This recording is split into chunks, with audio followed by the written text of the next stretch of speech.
우리 교재는 페이지 314쪽에 보면은 토질 및 기초구조라고 있고요. 11번째 주제가 지반조사의 순서네요. 그래서 현재 틀은 토질 조사가 있고, 두 번째 기초구조라고 나와 있네요. 그쵸? 자, 그럼 잠깐 이 틀에 대해서 알아볼게요. 그러면 우리가 공부하는 게 중요한 내용이 토질 및 기초구조예요. 토질, 땅에 대해서 얘기를 해야 되고 기초구조를 이해해야 된다는 얘기인데, 여기서 이제 토질, 토질이라는 걸 이해하려면, 자, 여러분 바닥에 이렇게 한번 노려보세요. 바닥 밑에 뭐가 보이나요? 안 보이잖아요. 그러니까 어떻게 해야 돼요? 땅 속에 있는 뭔가를 알기 위해서 지반조사를 하는 거예요. 지반조사. 이 지반조사 하는 방법은 여러 가지예요. 여러 가지인데, 땅 속에 있는 뭔가가 있는지 모르니까, 물론 땅을 파보면 알겠지만, 땅을 파다가 나타날 수 있는 여러 가지 공사 중에 위해 요소가 있을 수도 있고요. 그 다음에 그 땅에 견디는 건물의 무게를 지반이 적절히 견딜 수 있을까 아니면 없을까, 요거를 좀 알아야 되거든요. 그래서 우리가 지반조사 같은 경우는 우리가 좀 광범위하게 조사한다 그러면 우리 지하 탐사라는 방법이 있어요. 아주 계략적으로 광범위한 곳,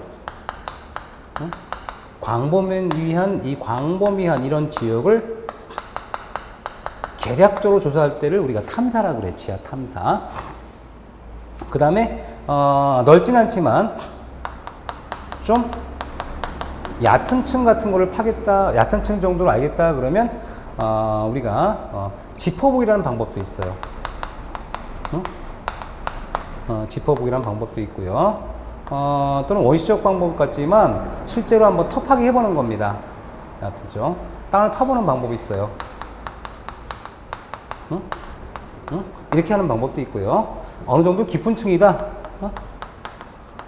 깊은 층에 조사를 하겠다 그럼 우리는 보링 조사라고 있어요. 보링 시험이라고. 이런 걸 통해서 이제 우리가 지반을 조사할 수 있어요. 그래서 이 지반 조사하는 그 내용을 보면 보통 가장 기본은 예비 조사와 이 본조사로 구분합니다. 근데 이 시공학에서는 우리가 답사의 성격인 사전조사하고 예비조사 하도록 되어 있고요. 그 다음에 본조사 단계를 했는데 그 이후에 조금 더 우리가 조사하겠다 그러면 추가 조사라고 해요. 그래서 가장 큰 틀은 예비조사와 본조사인데, 사전조사, 예비조사, 본조사, 추가조사라는 순서로 조사 흐름을 이해하시면 돼요. 그냥 이건 시험에 거의 안 나와요. 그 다음에 뭐 지하 탐사라는 방법이 있고, 지하 탐사. 이 지하 탐사는 아주 땅이 넓을 때 상세하게 조사할 수 없으니까 아주 계략적으로 하는 방법으로 뭐 여러 가지 방법이 있는데 그 중에 우리 전기 저항식, 땅에 있는 광물질의 전기적 저항값을 알아봐서 그래 이 땅은 어떠한 그 구성이 돼 있다라고 하는 것을 알아보는 게 바로 지하 탐사법이에요. 지하 탐사. 그 다음에 이 지법이라는 것은 땅의 연지를 경지를 알아보기 위해서 이렇게 탐사관 같은 거라고 있는데 이걸 꽂아보는 거예요. 꽂아봐서 눌러봐서 야 이거는 좀 약간 땅이 좀 연질이냐 아니면 경질이냐 이걸 알아보는 방법이 얕은 층 짚어보려는 방법이 있고요. 원시적 방법 같지만 완전히 땅을 파보는 방법도 있어요. 너무 깊게 못 파겠죠. 그렇죠? 그 다음에 깊은 층 조사의 보링 시험이라는 것은, 보링 시험은 목적이 있어요. 보링 시험이 뭐냐 그러면 우리가 이렇게 지표예요. 지표인데 우리가 우물을 파듯이 우리 지하수 개발하듯이 이렇게 땅을 막 파요. 땅을 파면 이 땅 속에 있는 광물질을 끄집어내는 거예요. 끄집어내서 이걸 기록합니다. 사진들 찍고 기록을 하는데 요 광물질을 우리가 시료라고도 하고 샘플링을 채취했다라고 합니다. 이 보링 조사는. 그래서 이제 일정 깊이마다 이렇게마다 이 지하의 광물질을 이렇게 끄집어내서 우리가 사진을 찍고 확인하는 거예요. 이게 바로 보링 조사예요. 왜냐하면 땅 속에 여기 아주 깊이까지 파려면은 시간이 걸리고 땅을 파면서 나타날 수 있는 여러 가지 그런 변수가 있기 때문에 차라리 우리가 땅을 파기 전에 이렇게 예비적으로 이렇게 땅을 파서 그 땅 속에 뭐가 있는지 광물질을 확인해 보면 여기 지금 현재 모래가 많이 나오네, 요층에는 뭐 진흙이 나오네, 아니면 안반 덩어리가 있네, 이걸 알아보는 거예요. 그래서 우리가 그 보링 시험을 하는 방법은 몇 가지가 있는 대표적인 방법이 수혜식 보링이라고 있고요. 그 다음에 충격식 보링이라고 있고요. 그 다음에 회전식 보링이라고 있습니다. 그러면 수혜식이라는 것은 뭐냐면 연질층에 적합해요. 연역한 연질층 같은 경우는요, 여기다가 물을 같이 뿌려요. 땅을 파면서. 그럼 어떻게 돼? 물을 계속 뿌리면 물이 쭉 올라오겠죠. 뭐와 함께? 흙과 함께. 그렇죠? 그러면 얘를 이렇게 시험체에 놓고 여기다가 물이 있는데 물과 흙이 섞여 있겠죠? 가만히 놓으면 어떻게 돼요? 이렇게 침전되겠죠? 물은 그대로 있고, 그렇죠? 왜냐면 그 흙입자가 무거우니까 침전될 거 아니에요? 가라앉을 거 아니에요? 이걸 알아보는 게 바로 수혜식이니까, 수혜식은 사실은 정확한 방법은 아니에요. 왜? 섞여 있는 상태를 물 때문에 이렇게 침전하는 것 뿐이지, 얘가 정확하게 그 상태의 땅이 뭐라는 걸 알 수는 없지만, 그래도 계략적으로 알 수 있겠죠? 수혜식이야, 수혜식.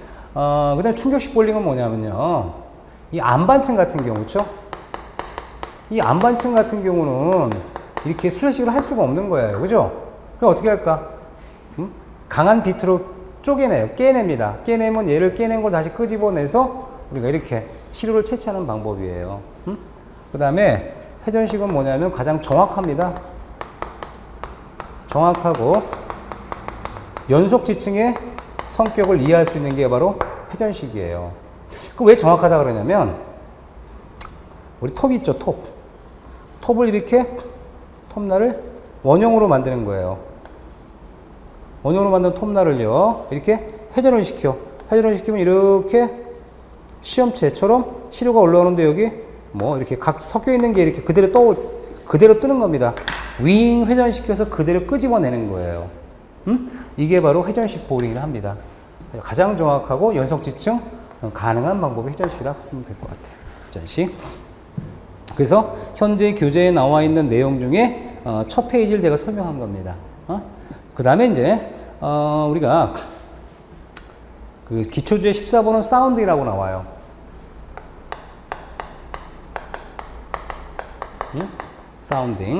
사운딩과 진해력 시험이라는 게 있죠.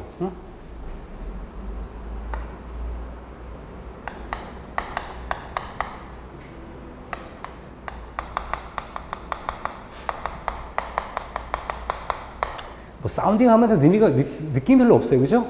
그럼 사운딩의 용어적 정의를 이해해 보는 거예요. 사운딩이 뭘까? 용어적 정의 이렇게 돼요. 우리가 보통 보울링과 병행할 수 있습니다. 보울링과 병행할 수 있는데, 지중해 시험체.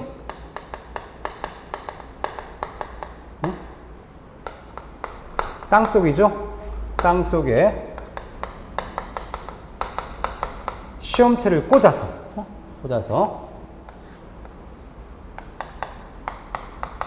회전이나 충격이나 인발 뽑아보는 거예요. 뽑아보는 거. 그래서 이렇게 땅 속에 있는 지중 위에 있는 그 광물들의 어떤 시험체를 통해서 저항치를 알아보는 거야. 저항 정도를. 얘가 잘 회전하느냐, 얘가 충격에 잘 견딜 수 있느냐, 인발할 때 잘 저항할 수 있느냐, 이 정도를 알아보는 걸 사운딩 시험이라고 해요. 근데 이 사운딩 시험은 굉장히 여러 가지예요. 사실은 우리 기초 교재는 몇 가지가 없지만 실제로 굉장히 많습니다. 굉장히 많지만 그 중에 대표적인 게 우리 낙하 충격하는 방법과 회전하는 방법인데, 자, 우리가 사운딩 시험의 대표적인 그 두 가지 실험을 다시 또 유형 구분해요. 그럼 사운딩은 크게 몇 가지가 있느냐? 그러면 두 가지로 유형 구분할 수 있고요. 첫 번째, 동적 사운딩과 정적이다. 동적은 뭘 얘기해요? 움직인다. 얘는 우리가 위치 변동하지 않는다. 이런 뜻이에요. 얘는 움직이는 거야, 막. 막 충격을 주고 움직이는 거야. 그 동적 사운딩의 대표적인 방법이 뭡니까? 그랬더니 우리가 이렇게 했어요.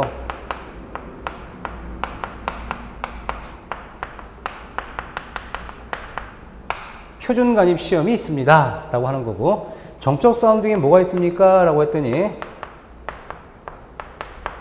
대인 시험이 있습니다. 라고 하는 겁니다. 아, 그래? 이 표준 간입 시험은 막 움직이고, 다이내믹하고, 배인 시험은 스태틱, 정적이구나. 이렇게 생각하시면 돼요. 이건 외우셔야겠죠?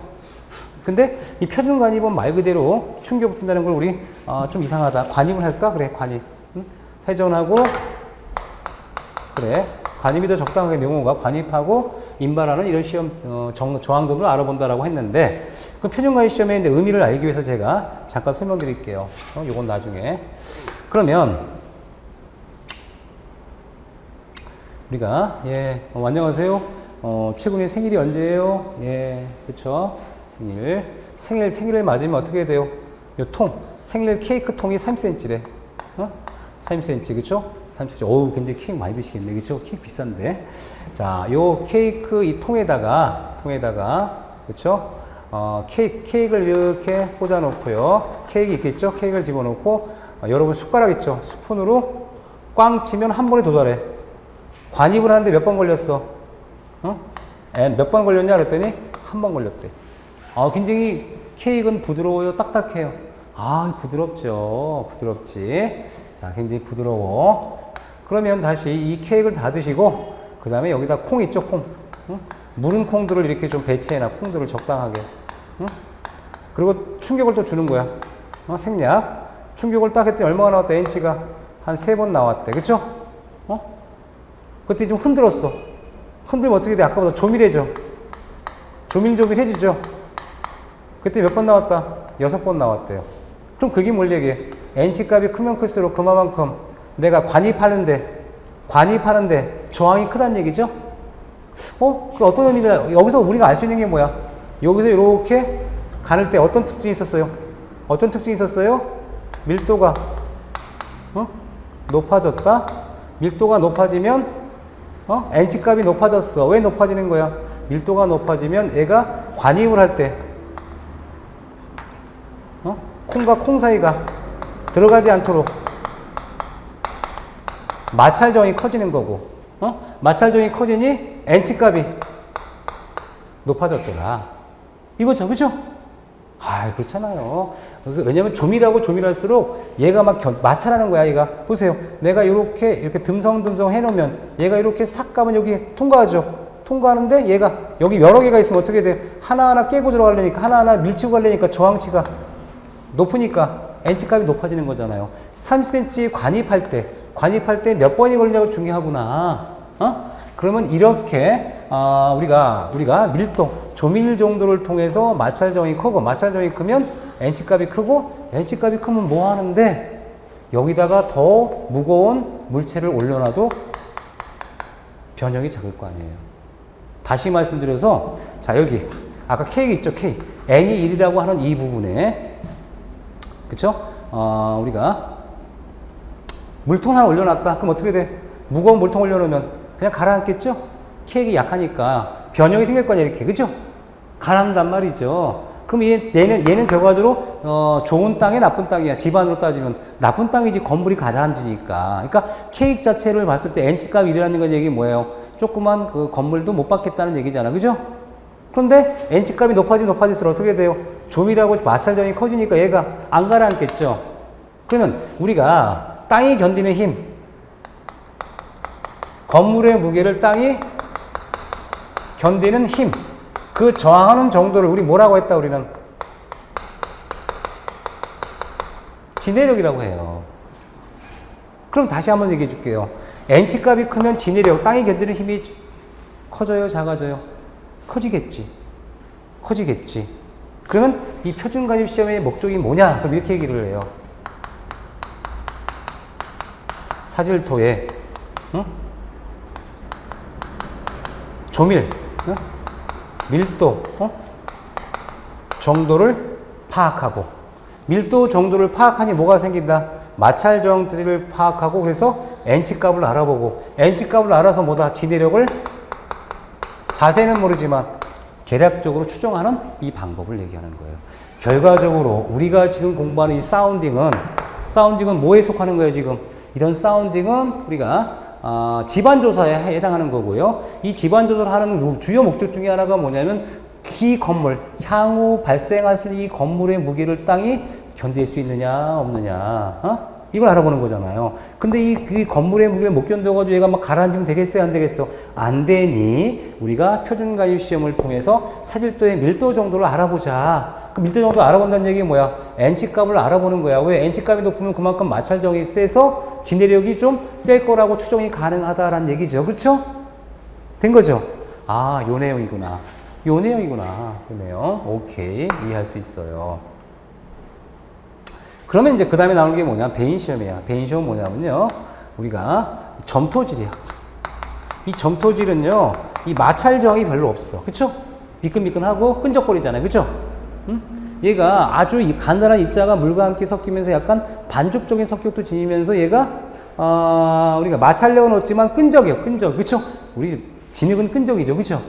끈적거리잖아요. 그쵸? 그러면 실제로 이 점토질 같은 경우는 마찰정이 거의 없기 때문에 점토질의 점착력 정도를 알아보는 거예요. 점착력 정도를 알아보는 시험을 배인 시험이라 하는데, 이 배인 시험의 의미는 뭐냐? 이 시험체를 이렇게 십자가가 생긴 이 시험체를 꽂아서 회전시켜 보는 거야. 빙글빙글 막 돌아가면 야, 점착력이 부족하다. 잘 안 굴러가면 점착력 저항이죠, 사실. 점착 저항력이 좀 크다. 이렇게 해서 점토질의 진해력을 추정하는 방법이 배인 시험이다. 그럼 모래질의 조밀성도를 파악해서 진해력을 추정하는 방법이 뭘까? 그러면 표준가입 시험이라고 합니다. 그런데 여기서 문제가 생겼네. 어떤 문제 생겼느냐? 우리가 표준가입 시험이라는 개념은 이해할 수 있어. 근데 이 표준가입 시험을 이해할 때 내가 수푼으로 때린다고 했는데 제가 수푼으로 한 단 때리면 어떻게 돼요? 힘이 빠지니까 처음 힘보다 약해지겠지. 그러면 약해지는 걸 통해서 서로 다른 그 힘의 크기를 통해서 n치값을 측정하면 어떤 문제 생겨요? 문제가 되겠지. 아니면 이거는 분명히 문제가 있으니까 어떻게 해라? 표준적으로 관입할 정도를 우리가 정하자. 그럼 표준치를 어떻게 정할까? 했더니 우리는 이미 정했어요. 뭐냐면 63.5kg의 추를 76cm 낙하시키면 그 충격에 의해서 잡으세요. 자, 땅속이야, 땅속. 자, 우리 화면을 보는 거야. 시험치에 꽂아놓고 여기다 낙하를 얼마? 우리가 76cm, 63.5kg로 꽝 치면 어떻게 돼? 시험체가 꿍 하고 관입하겠지. 이때 몇 cm? 30cm 관입할 때 n치값을 알아보면 되는 거예요. 그쵸? 자, 다시 보는 거예요. 그럼 자, 63.5kg의 추를 76cm 낙하시키고 이때 몇 cm 관입할 때? 30cm 관입할 때 n치값을 측정하자. 약속된 정의예요. 외워야 돼. 몇 킬로그램이라고요? 63.5kg. 몇 cm라고요? 76cm. 76cm를 낙하시키고, 그쵸? 몇 cm 관입할 때? 3cm 관입할 때 n치값이 얼마냐? 이걸 통해서 사질토의 조밀성을 파악하는 시험이 뭐라고요? 그렇죠. 표준관입시험. 다시 뭐라고요? 표준관입시험입니다. 오늘 첫날이라 여러분들 목소리 너무 작아. 그죠? 다음 주에 왔을 때는 조금 더 목소리 높이기 바라요. 그래서 이 표준관입시험 어렵지 않습니다. 표준관입시험. 그 다음에 배인시험은 우리가 진흙 점토제 점차력을 파악하는 시험이라고 했었고요. 그 다음에 이제 진해력 시험이라고 나와. 그럼 진해력 시험이다 그러면 뭔가 이상해. 지금 여기서 지금 진해력을 했다고 그랬잖아. 그쵸? 아니에요. 얘는 추정한 것 뿐이야. 정확하다, 정확하지 않다. 정확하지 않아. 이걸 통해서 정확하지가 않아. 왜? 자, 보세요. 이 보링 시험이 있었죠? 이 표준관입 시험 어디서 했어요, 우리가? 이거 지표라고 그래, 지표. 땅속이 아니라 지표에서 그냥 구멍만 뚫어서 알아본 거예요. 땅을 팠어요, 안 팠어요? 안 팠어. 그럼 여기 땅속에 예를 들어서 20m 지점에 어떤 땅이 나오는 진해력을 정확히 추정할 수 있다, 없다? 정확히 추정 못해요. 그쵸? 20m 땅속에 있는 광물질을 채취한 게 바로 뭐야? 보링 시험이고. 그쵸? 20m 땅속에 있는 거를 뭐다 이렇게 시험체를 놓고 이렇게 두들겨 본 게 이런 사운딩 시험이란 말이죠. 지중해에서 시험지를 꽂아서 저항치를 알아본 시험이야. 그런데 문제는 뭐냐면 실제 이 땅 속에 이 땅 속에 어떠한 반응을 보일지는 아직 정확하게 알 수가 없어요. 예측을 한 거란 말이죠. 그렇죠? 자, 그러면 여기서 나오는 게 뭐냐? 자, 정리 한번 다시 해보는 거야, 이제. 개념적 정리를 하는 거예요. 응?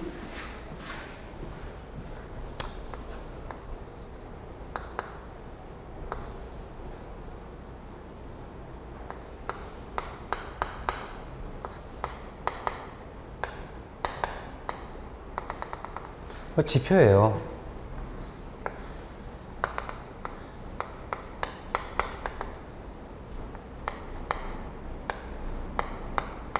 사람도 여기 있죠? 사람들이 있어요. 태양은 비치고 있고요. 그쵸? 지표야. 이 지표에서 뭐를 이렇게 아까처럼 시험을 해본 거야. 어? 시험을 몇 군데 해봤어. 그렇죠? 이렇게? 몇 군데 해봤어. 그쵸? 그럼 지표죠. 이게 지표. 지표에서 하는 시험의 대표적인 게 바로 뭐라 했어요? 보링 시험, 각종 사운딩 시험. 이 목적은 뭐야? 샘플 채취죠? 사운딩 시험은 저항치 정도를 알아보는 시험이에요. 자, 그러면 자, 계략적으로 알아봤는데 좀 더 구체적인 것은 뭐다? 아직 모르죠? 예전 기초면입니다. 이 부분이 뭐라고요? 여기에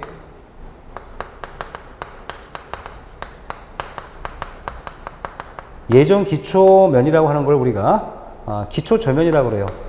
줄여서 기초 저면. 실제로 기초가 놓일 땅을 파본 거야. 여기 실제로 기초가 놓이는 부분이야. 원래 어디 있는데? 여기가 지표면인데. 여기다 대고, 여기다 철판을 깔고 힘을 가하면 여기 치마가 돼요.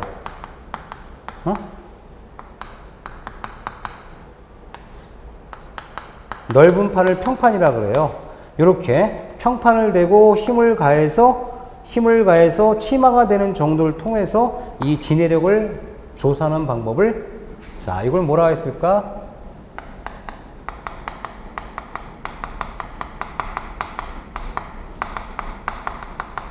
뭐라고 썼어요? 평판제하 시험이라 합니다. 다시 뭐라고요? 평판제하 시험. 다시 한번 뭐라고요? 평판제하 시험이라고 해요. 아, 이게 평판제하 시험이구나. 무슨 방법이야? 평판제하 시험은 진해력을 시험하는 방법이죠? 그쵸?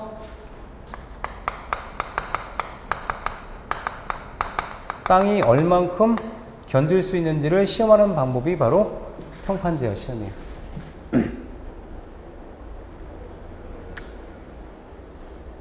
그러면 우리가 이 보링 테스트 할 때, 그리고 표준간입 시험을 통해서 뭘 알았냐 그러면 두 번째 경우인데, 여기 실제로 이거 기초 저면이 너무나 힘을 못 받는다는 것을 어느 정도 추정할 수 있었어.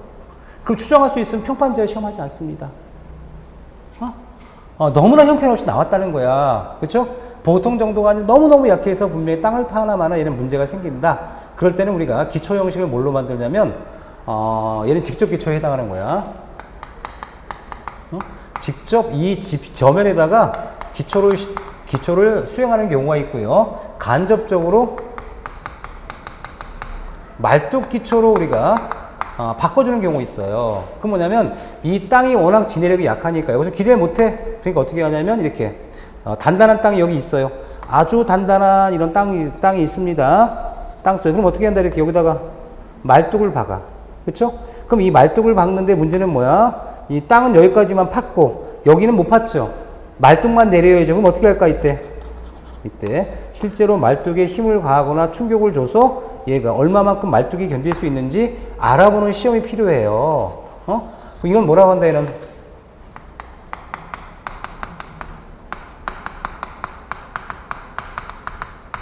말뚝 박기 시험이 되는 거예요. 그래서 우리가 진해력 시험은 크게 평판제어 시험과 말뚝 박기 시험이 있구나.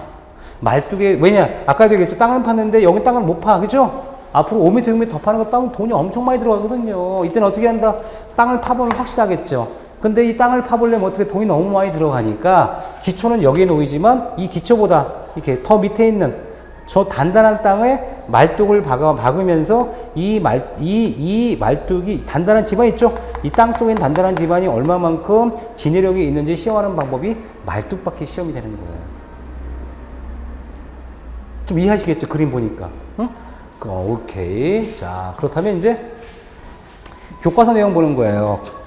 교과서 내용이 복잡한 내용이 나와. 뭐 1번, 2번, 3번 나왔죠. 중요하지 않아요. 왜? 기초강좌 때는 그냥, 평판 제어 시험이 이거구나. 근데 말뚝박기 시험이 이런 거구나. 이것만 알면 돼요. 너무 규정에 머리 쓰지 마시고요. 그냥, 이거 기본서 시간에 조금 더 자세한 거 공부할 거예요. 이렇게 여기까지만 기억하면 돼. 너무 어려운 걸 공부하려고 노력하지 마세요. 제가 설명드리는 것만 잘 하시면 문제 없어요. 그쵸? 자, 중요한 것은 이 지문 하나를 이해하는 게 아니라 이걸 보면은 시험체의 기본적인 기준이기 때문에 이런 게 있다 보시고 넘어가는 겁니다. 자, 그럼 여기까지가 이제 우리가 진해력 시험에 관련된 이 아주 기본적이고 기초적인 내용을 좀 개념적 공부를 하셨고요. 그 다음에 다음 파트는 뭐냐면, 그러면 땅에 대해서는 좀 알겠어. 조사하는 방법과. 그러면 기초는 어떻게 유형 분류를 하고 어떠한 역할을 하고 기초 설계 때는 어떻게 주의를 해야 될 거고 기초와 기초 구조와 지정을 어떻게 구분하고 그다음에 부동치마라와 동결선은 어떤 용어인지를 알아보도록 할게요.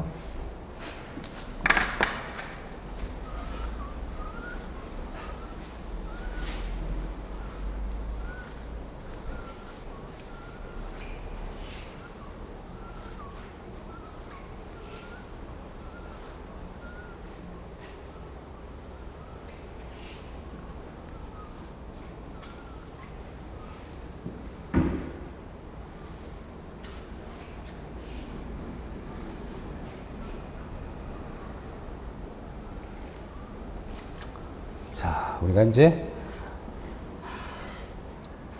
지금까지 이렇게 토질과 지반 조사에 대한 내용을 공부하셨어요. 그럼 남은 게 뭐야? 기초죠.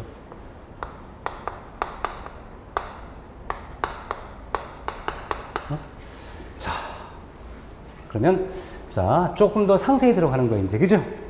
자,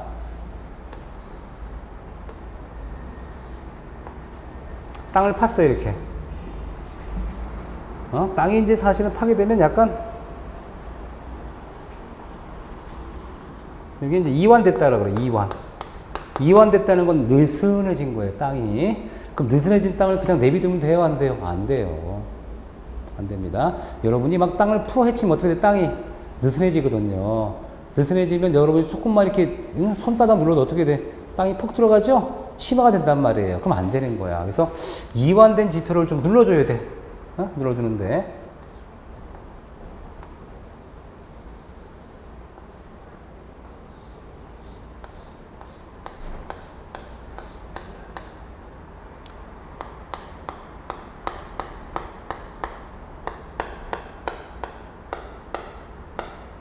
이런 방법.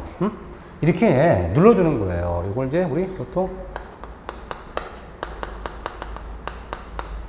잡석 지정이에요. 잡석 지정이니까 이 잡석 지정 빈틈없이 채워주는 게 좋아요. 틈들이 남아있으면 그 사이에 또 이제 문제가 생기니까 빈틈없이 채워주는 거야, 잡석. 근데 잡석 지정하는 방법도 있고 때에 따른 모래로 지정하는 방법도 있어요. 그래서 우리가 이 지정의 목적이 뭐냐? 지정의 목적이 뭐냐? 그것이 지저분해 보이네, 그렇죠? 다시 지정을 하는데 이 지정하는 방법은 지금은 잡석이지만 때에 따른 모래로 하는 경우도 있다고 했고요. 이 지정의 목적이 뭐냐면 이완된 지표를 다짐해주고 그 다음에 기초 밑에 배수를 촉진해주는 역할, 물을 버리는 역할을 하는 거예요. 이 지정 밑에 물이 많이 차면 안 되겠죠. 그 다음에 여기다가 이렇게 미창 콘크리트라는 걸 쳐요. 미창 콘크리트라고 합니다.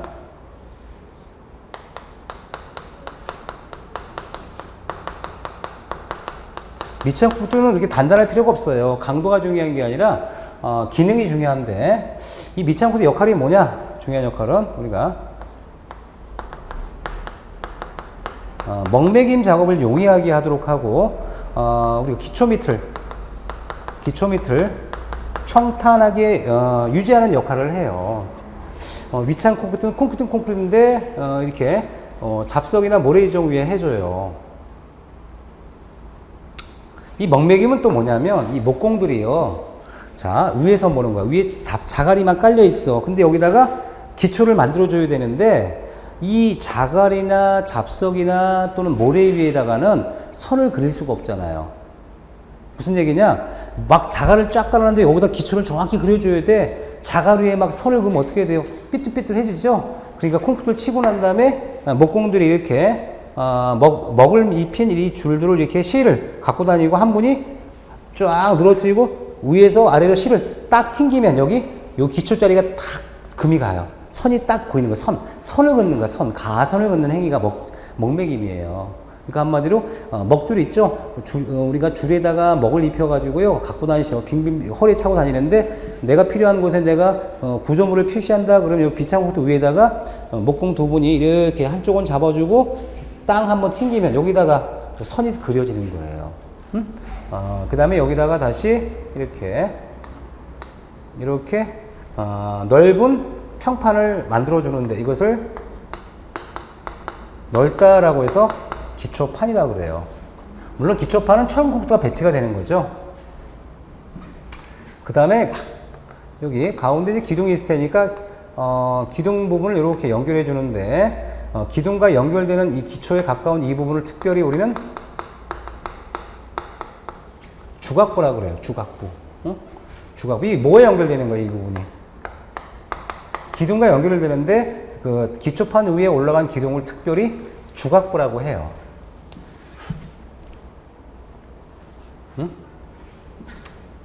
뭐 이렇게 이거 다 기둥입니다. 이거요. 자, 그럼 여기서 우리가 유념할 게 뭐냐면 기초 구조와 지정이라고 구분할 수 있어요. 경계가 중요한데, 자 여기 있죠. 여기 이 콘크리트죠. 철근 콘크리트. 여기 철근 콘크리트 들어가 여기, 그죠? 이렇게 표시하면 철근 콘크리트예요 이게. 얘도 뭐 철근 콘크리트겠죠. 철근과 콘크리트 구조가 있어요. 얘는 무근으로 합니다, 그냥. 그러면 철근이 들어간 건 그만큼 중요하다는 얘기죠. 그래서 어디까지?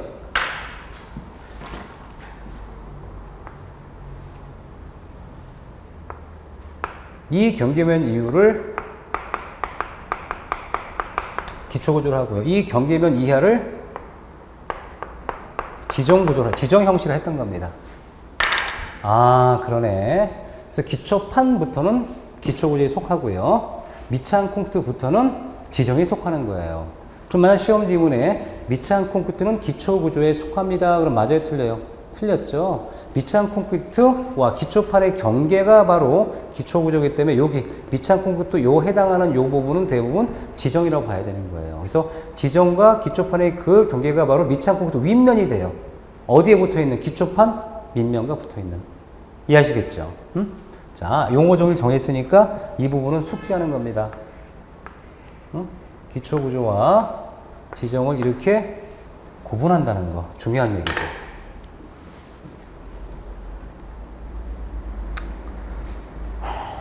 그러면 우리가 이제 기초구조의 유형분류가 나와요. 교재 한 장 넘기시면. 그렇죠?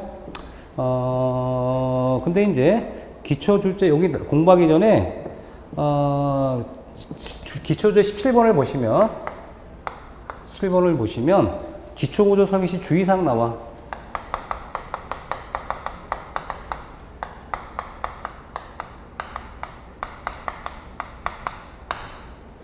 주의사항 나오고요. 1번, 2번, 3번 있는데 독립기초를 지중부로 연결하면 부동침화 방지 효과적이다. 두 번째, 기초는 동결선 이하에 배치한다. 세 번째는 동일건물 기초에선 이종 형식, 서로 다른 형식 기초를 병행하지 않겠다. 아주 중요한 얘기인데요. 이 독립기초라는 걸 뭔지 모르시죠? 설명드릴게요. 일단 독립기초라는 것은 입체적으로 보면 하나의 기초판에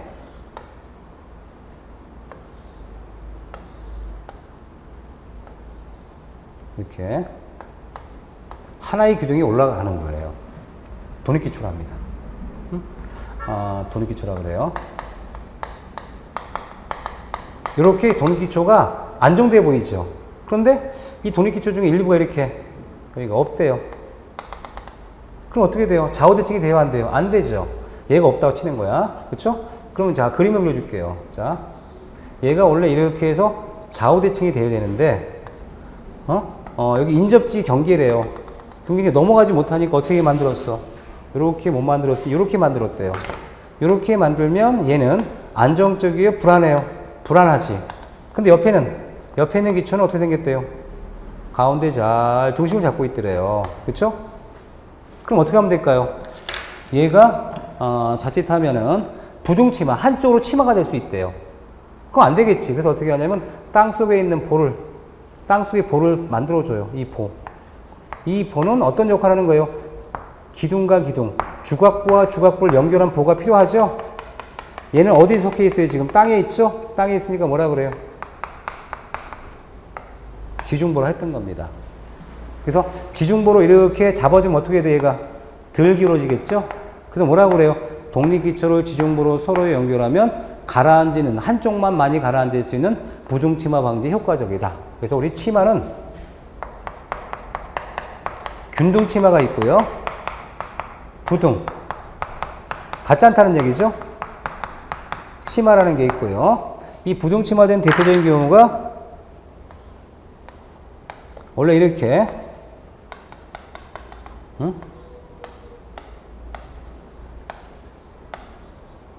이렇게 세워져야 되는데 건물이 이렇게 한쪽으로 기울어진 건물이 있죠? 이게 바로 뭐예요? 피사 사탑. 피사라는 것은 그 이태리는 피사 지역을 얘기하는 거고요. 사탑은 기울어졌다. 사가 기울어진 거야. 경사. 피사 사탑. 이태리 지역에는 피사 사탑을 얘기하는 겁니다. 부등치마된 거죠. 그러니까 안전해요? 불안해요? 좀 불안하죠. 그래서 피사 사탑 보면은 항상 안전공사 한다는 거예요. 계속하면은. 왜냐면 이 피사가 굉장히 위험하니까 항상 보안공사를 해요. 넘어갈까봐. 그쵸? 이거 사실은 어떻게 생각하면 구조안전에 문제가 생긴 건물이에요. 그쵸? 굉장히 문제가 있는데도 불구하고 많은 사람이 관광객들이 막 사진 찍고 난리 치잖아요. 그죠? 뭐 이런 얘기하면 그렇지만 부실 공사할 수 있었던 거야. 왜? 적절히 공사했다면 이렇게 하면 안 되지. 그치? 왜? 기초조사를 충분히 했어야 되는 거예요. 기초조사가 좀 부족했던 거예요. 사실은. 부등치마입니다. 부등치마 되지 말라고 뭘 설치한다? 지중보에 설치한다는 얘기 이해하시겠죠? 잡아주는 거야. 한쪽으로 기울지 말라고. 그 다음에 이제 우리가 동결선이라고 나오는데,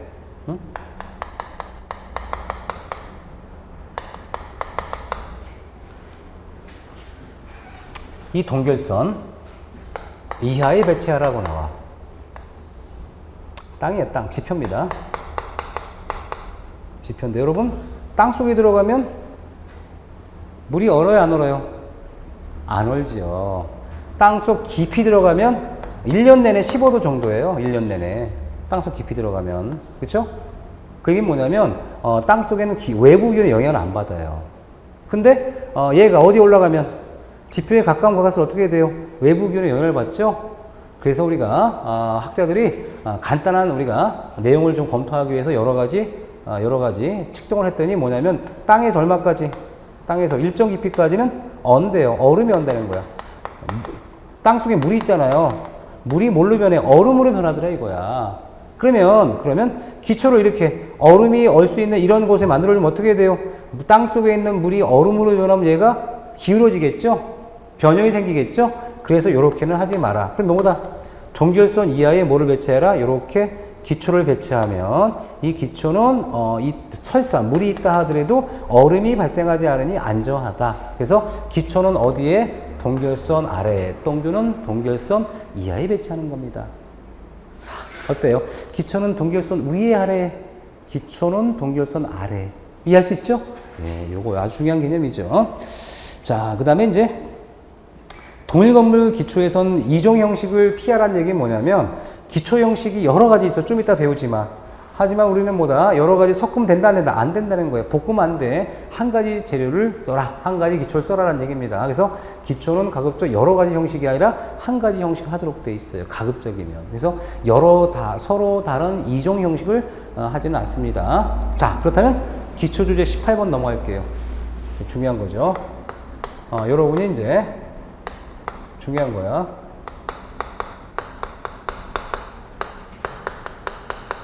요거 시험 문제 무지하게 많이 나오죠. 기초 구조를 분리하는 겁니다. 그러면 기초 구조를 분류한다는 얘기를 보면은 이렇게 이야기해요.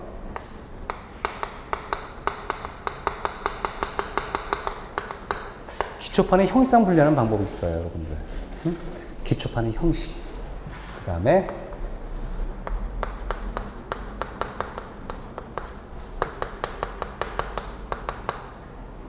지정의 형식에 따른 구분이 있어요. 근데 요걸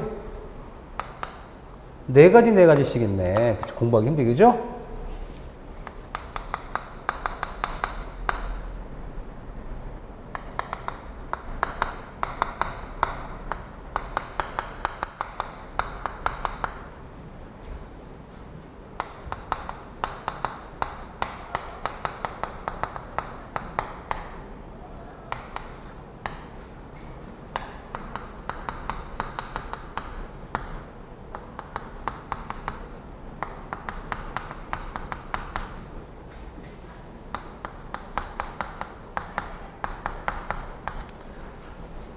이렇게 해서 구분할 수 있습니다.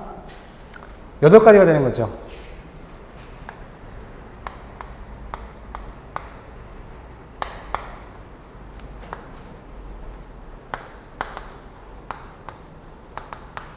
그쵸?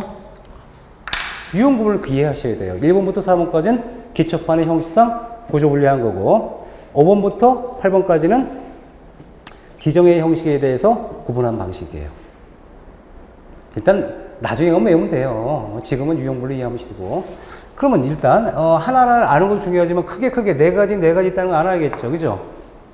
그럼 독립기초부터 이제 그림을 통해서 알아보는 거예요. 독립기초.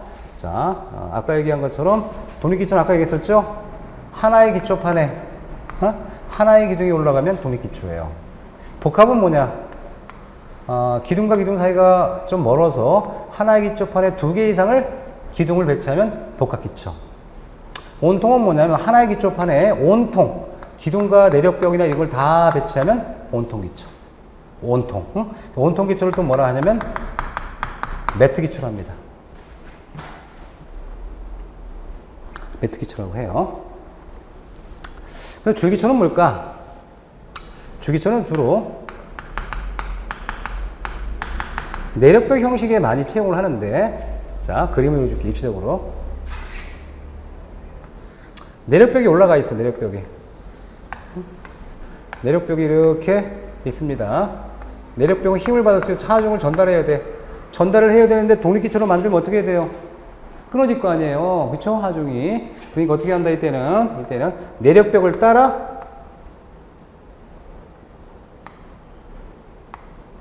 기초벽과 기초판이 줄지어서 연속으로 배치하는 거예요. 이것은 우리 기초벽. 이것은 내력벽. 하중을 전달하고 힘을 전달한 내력벽. 얘는 기초판. 그래서 이 내력벽 방향을 따라 기초판과 기초벽이 연속으로, 연속 기초를 합니다. 그래서 연속으로 줄지어 있는 기초를 줄기초로 합니다. 어렵지 않죠? 이렇게 생긴 게 줄기초예요. 또 연속 기초로 합니다. 여기서 질문. 그러면 우리 고층 아파트, 고층 라멘, 벽식 라멘이죠? 벽식 라멘 구조는 아파트를 얘기하죠. 1번부터 4번 중에 몇 번에 속할까요? 1번 손 드세요. 2번? 아니 3번인가요? 예? 4번 아니냐고요? 4번, 왜 4번이라고 생각하세요? 아니 이거 벽식이잖아요. 그죠? 아, 맞네. 그죠? 아니거든요. 몇 번일까요? 3번입니다. 아파트는 워낙 하중이 크기 때문에요. 이렇게 줄기초로 하는 게 아니라 온통 기초로 해줘요. 기초판이 넓어지고 강성이 좀 튼튼해지거든요. 됐죠? 공부하시. 이게 바로 공부하는 거예요. 공부를 해야 되는 이유입니다. 이런 것도 문제 풀이 때 많이 풀어주죠. 그러니까 이론도 공부해야 되지만 나중에 가면 문제 풀이도 필요한 거예요. 그렇죠? 문제 풀이 어떻게 적용하는지. 자, 여기까지 뭐 이해하시겠고. 자, 그 다음에 이제 우리가 직접 지정은 뭐냐면 아까 그린 것처럼 땅을 팠어. 여기다가 뭐야? 모래나 자갈이나, 그쵸? 자갈이나, 잡석 같은 걸 배치하고 틈 없이, 빈틈 없이 채워준 다음에, 지정을 형성했어. 그럼 뭐가 돼? 직접 지정이 되는 거예요. 직접 지정. 근데, 간접 지정은 뭐냐? 여기다가 뭐야? 말뚝을 박아야 돼. 말뚝을 박게 되면 뭐가 돼요? 말뚝 기초 형식이 되는 거예요. 그 다음 피어는 뭐냐면, 우물통처럼 생겼어. 우물통처럼 생긴 이 구조물을 이렇게 만들면서 어떻게 돼요? 땅을 파가지고 내리면 이렇게 마치 기둥처럼 생긴 거대하고 세장한 이러한 구조물을 만들거든요. 거대한 기둥처럼 생긴. 그래서 이렇게 장대하고 긴 구조, 기둥처럼 생긴 이런 땅을 파서 기초를 만들면 피어 기초라고 하는 거고요. 피어 기초. 우물처럼 생긴 우물통 기초처럼, 그렇죠? 우물통 기초처럼 생기기도 하고 또는 뭐다?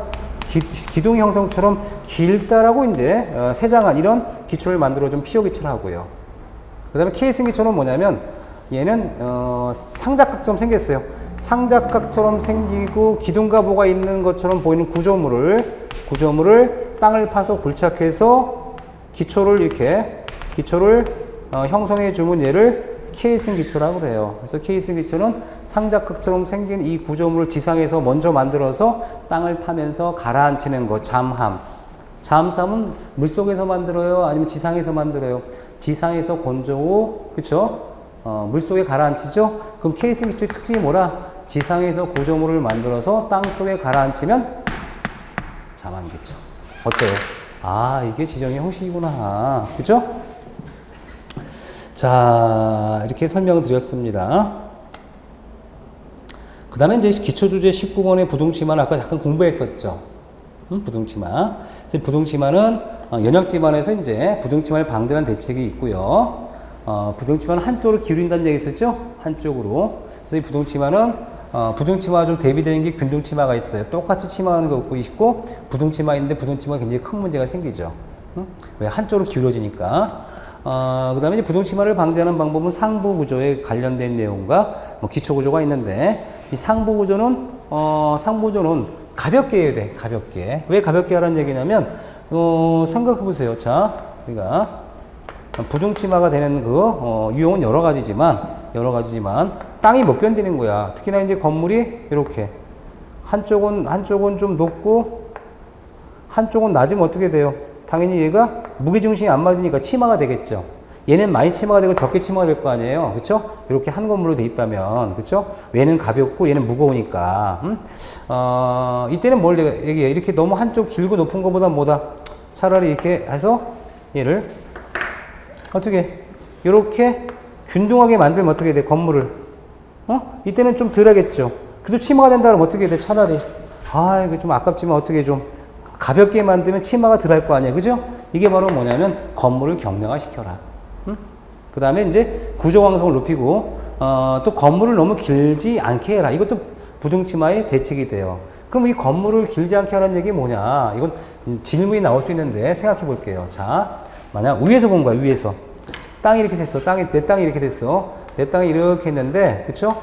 여기 자세는 모르지만 계략적으로 봤을 때, 우리가 이렇게. 여기가 이심지층인 거를 좀 알 수 있을 거예요. A와 B는 약간 지층이 달라. 그런데 건물 어떻게 그려? 내가 필요한 면적이 이만큼이야. 길게 하다 보니까 어떻게 돼? A와 B가 서로 지층이 틀리겠죠. 지내력이 틀리겠지. 그럼 치마가 될 거 아니야. 그럼 어떻게 하라? 너무 길지 않게 하기 위해서 어떻게 한다? 이렇게 긴 거보다는 차라리 좀 컴팩트하게 배치하면 우리가 이렇게 넘어가진 않겠죠. 이해하시겠죠? 그래서 너무 길게 하다 보면 어떻게 돼요? 길게 하다 보면 이렇게 인접지층, 서로 다른 이질지층에 섞일 우려가 있기 때문에 너무 길지 않게 해라. 그 다음에 이웃과의 건물 거리는 좀 멀리 띄어라. 왜? 무거운 건물에 영향을 받을 수 있으니 이웃 건물과의 거리를 좀 두라는 거, 띄라는 거고요. 기초구조는 이질 기초 두지 않는 거. 이질은 뭘 얘기해요? 아까 공부했던 이런 걸 여러 가지 혼용한다, 안 한다? 하지 않습니다. 이게 이제 부동치마를 뭐 여러 가지, 대책 방법을 얘기했던 거고요. 이 동교선 아까 말씀드렸어요. 동교선 말씀했는데, 자, 이 동교선 말씀하면서 뭐라고 그랬냐면, 여기 동교선이라고 그랬죠. 동교선인데, 그럼 동교선 깊이를 얼마나 할까? 그랬더니 지역에 따라 틀리대요. 지역에 따라 틀리니까 어떻게 해라? 북부 지역은 좀 춥고, 중부 보통이고, 남부는 좀 더우니까, 중부 지역의 깊이는 90cm, 북부는 좀 추우니까 120cm, 남부는 좀 더우니까 60cm. 이거를 기준으로 해라. 이해할 수 있겠죠? 지역에 따라 같다, 다르다? 다르다. 이런 얘기입니다. 다르다. 이런 얘기들이 동결선까지 얘기했던 거예요. 여기까지 공부했으면 공부량이 꽤 되네, 그죠? 되죠?